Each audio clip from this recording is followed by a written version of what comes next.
नमस्कार दोस्तों, मेरा नाम रिजवाना शेख है। Think and grow rich book part 5 continue करती हूँ।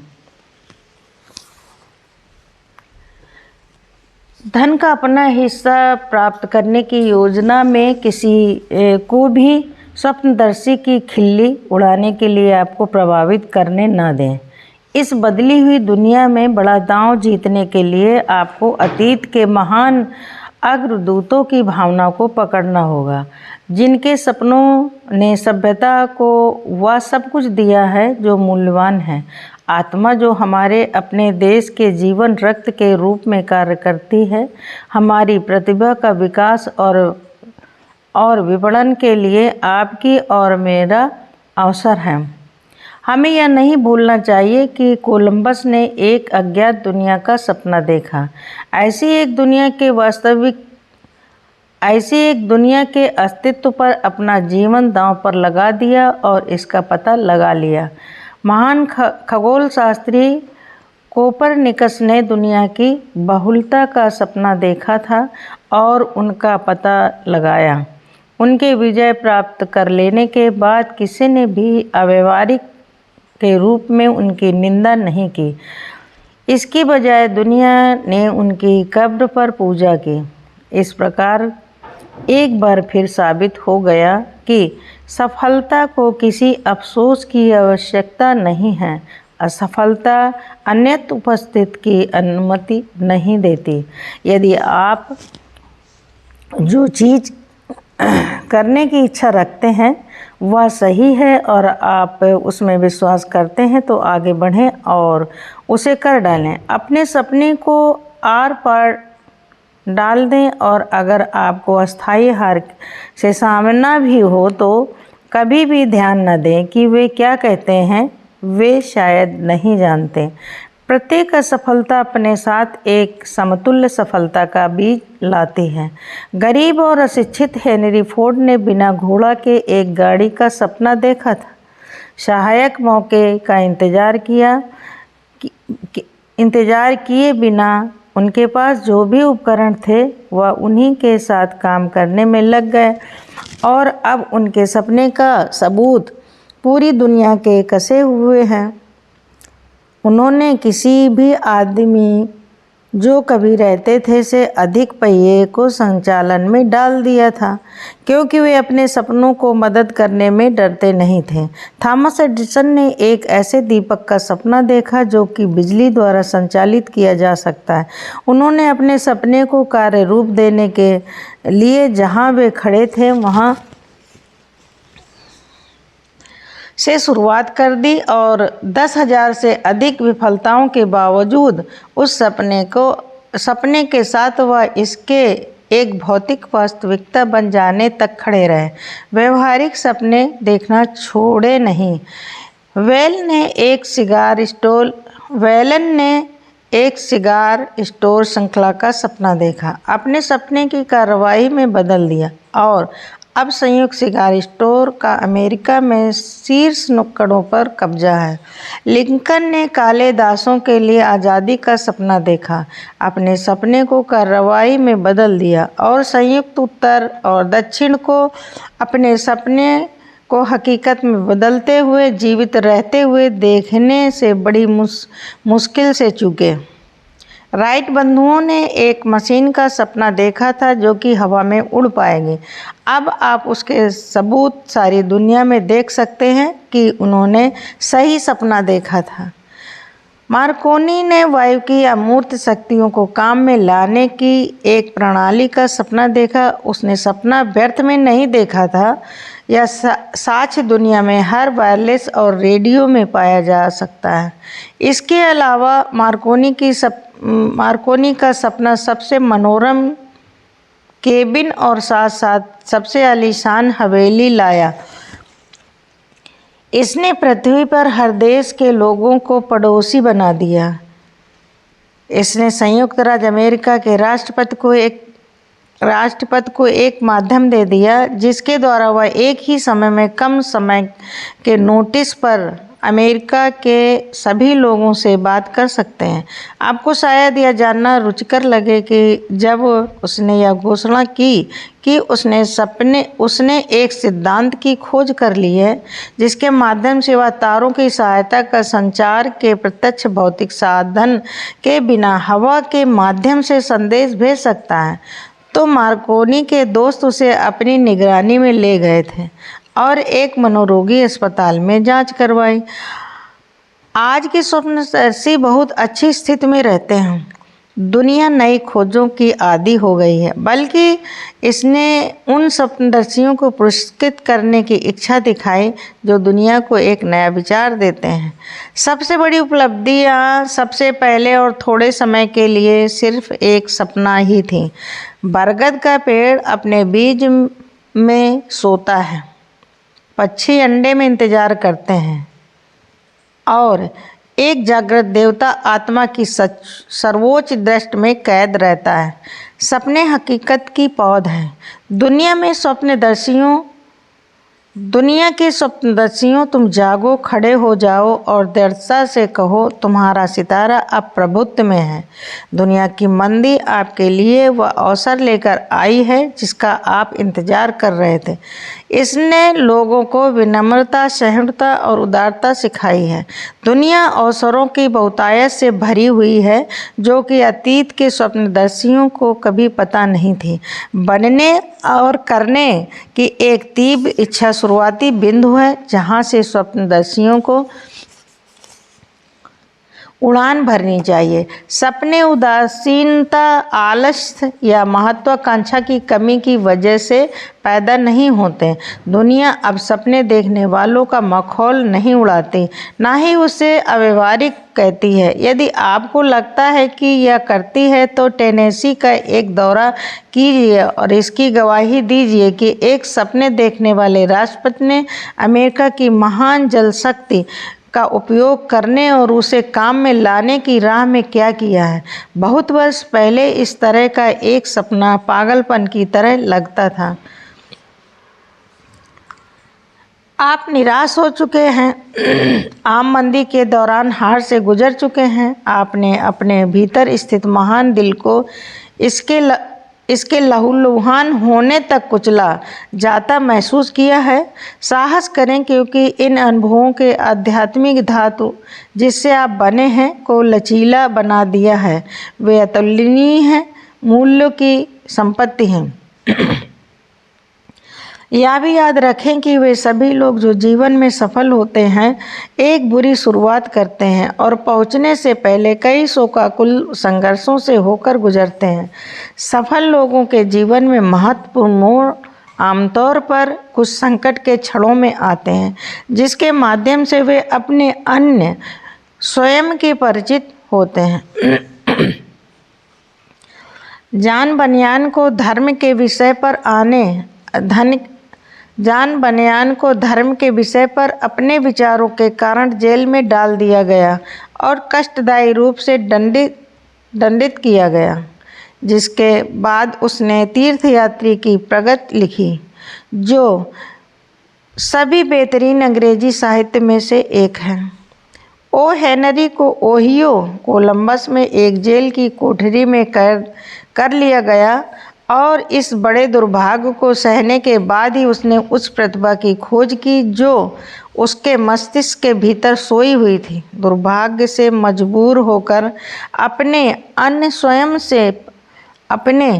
स्वयं से परिचित होकर और अपनी कल्पना का प्रयोग करते हुए उसने एक दुखी, अपराधी और निर्वासित होने के बजाय एक महान लेखक के रूप में अपनी खोज की।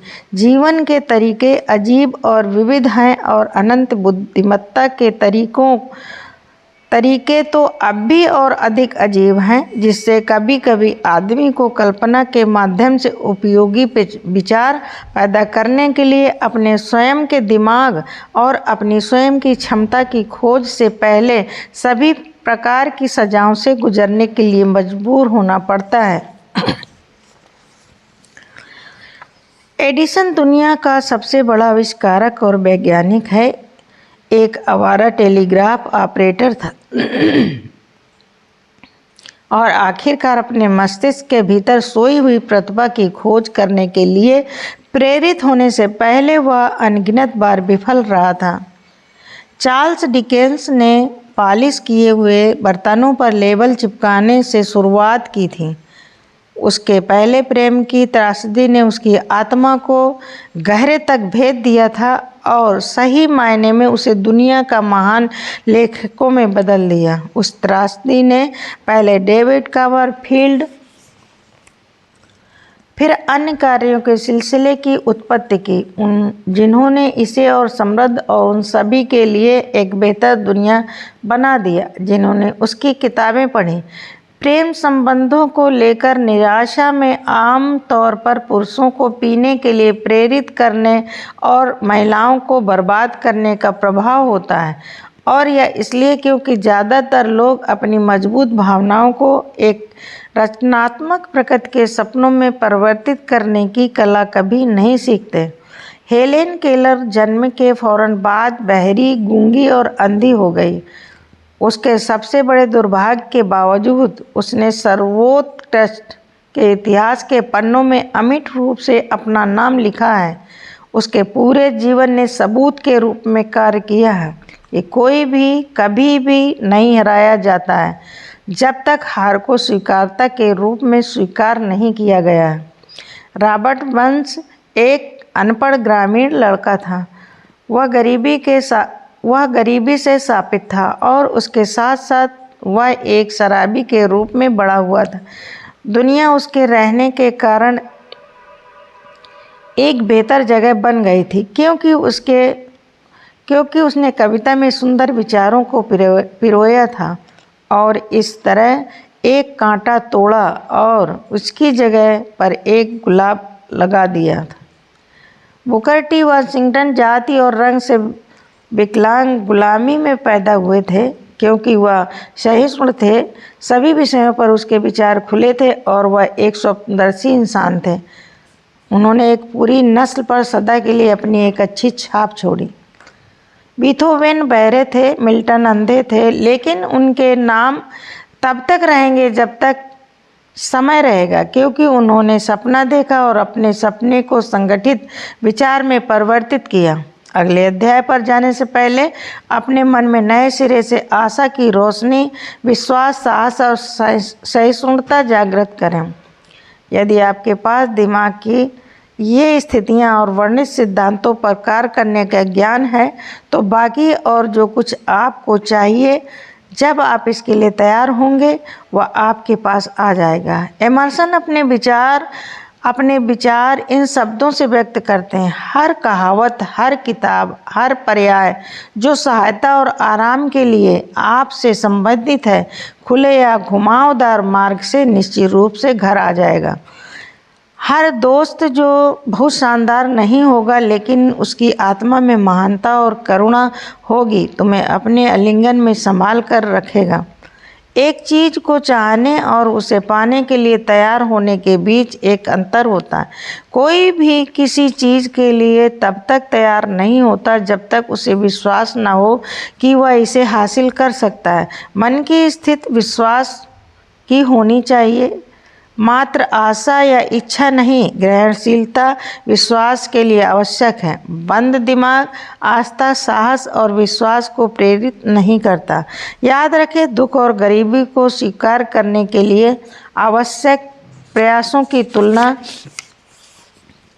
में बहुतायत और समृद्धि की मांग करने के लिए जीवन में उच्च लक्ष्य के लिए कोई अधिक प्रयास की आवश्यकता नहीं होती।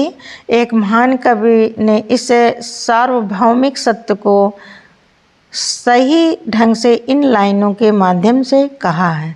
मैंने जीवन से एक पैसे के लिए सौदेबाजी किया और जीवन ने कुछ भी अधिक का भुगतान नहीं किया।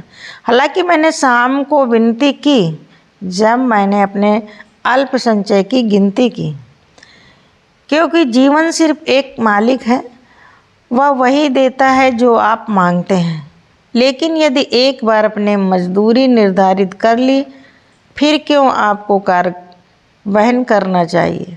मैंने एक सेवक के भाड़े पर काम किया केवल निराशा जानने के लिए कि मैंने जीवन से जो भी मजदूरी मांगी होती, जीवन ने स्वेच्छा से चुका दिया होता। इच्छा प्रकृति माँ को पराजित करती है। इस अध्याय के लिए एक उपयुक्त शिखर के रूप में मैं सबसे असामान्य व्यक्तियों जिन्हें आज तक मैंने जाना है में से एक का परिचय कराना चाहता हूँ। मैंने उसे पहली बार 24 साल पहले उसके पैदा होने के कुछ ही मिनटों बाद देखा था। वह कानों से किसी भी शारीरिक लक्षण के बिना दुनिया में आया और डॉक्टर पर राय देने का दबाव डालने पर उसने स्वीकार किया कि शायद बच्चा जीवन भर के लिए बहरा और गूंगा हो सकता है। मैंने डॉक्टर की राय को चुनौती दी। मुझे ऐसा करने का अधिकार था। मैं बच्चे का पिता था। मैं एक निर्णय पर पहुंच गया और एक राय प्रदान की, लेकिन मैंने अपनी राय चुपचाप व्यक्त की। अपने दिल की गोपनीयता में मैंने सफलता की। मैंने फैसला किया कि मेरे बेटे को सुनना और बोलना होगा। प्रकृति एक बच्चे को कान के बिना भेज सकती है, लेकिन प्रकृति मुझे पीड़ा की वास्तविकता को स्वीकार करने के लिए प्रबंध नहीं कर सकती। मेरे अपने मन में मैं जानता था कि मेरा बेटा सुनेगा और बोलेगा। कैसे? विश्वास था कोई तरीका अवश्य होगा और मैं जानता था मैं यह खोज लूँगा। मैं अमर इमर्सन के शब्दों के बारे में सोच रहा था। चीज़ों का पूरा पाठ्यक्रम हमें आस्था रखना सिखाता है, हमें केवल आज्ञा मानने की ज़रूरत है।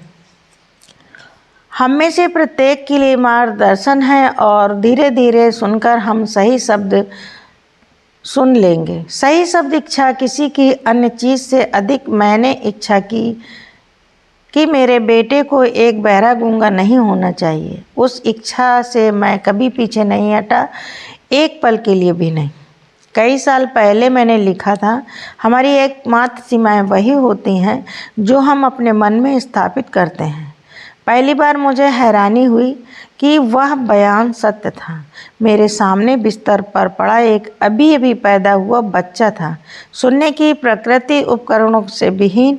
भले ही वह सुन और बोल सके, वह स्पष्ट रूप से जीवन भर के लिए विरूपित था। निश्चित रूप से यह एक सीमा थी जिसे उस बच्चे ने अपने खुद के मन में स्थापित नहीं की थी।